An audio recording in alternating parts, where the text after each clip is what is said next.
il y a de la surprise, il y a de la diversité avec lesquelles il faut composer.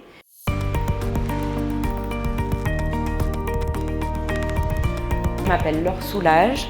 Moi, mon dada, c'est de faire grandir l'humain en révélant des potentiels au contact du vivant et de la nature.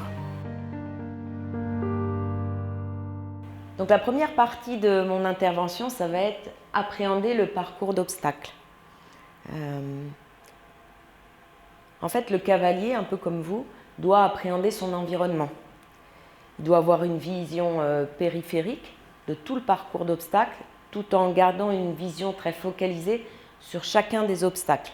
Donc il y a de la surprise, il y a de la diversité avec lesquelles il faut composer, et puis y compris il peut y avoir des refus, des chutes auxquelles il faut se préparer. À gauche, vous voyez l'entrée en piste, donc là le cavalier est en train de regarder un autre cavalier qui passe.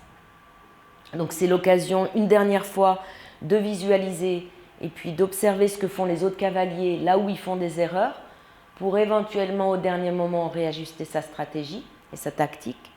Michel Robert, qui est un grand cavalier de saut d'obstacles, parle lui de regard panoramique.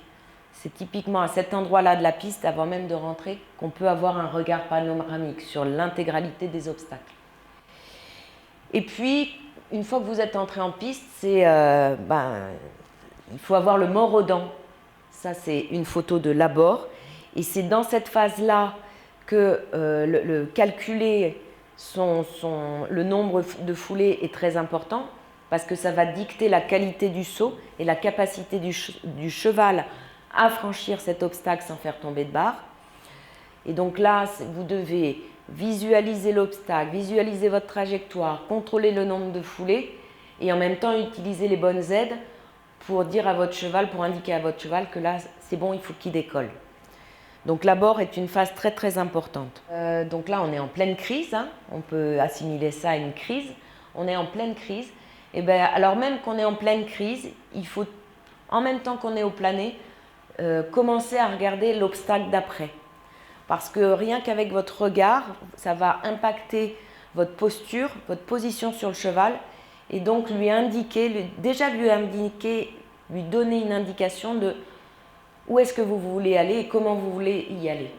Donc l'importance du regard, même en pleine crise, garder de la lucidité, c'est hyper important.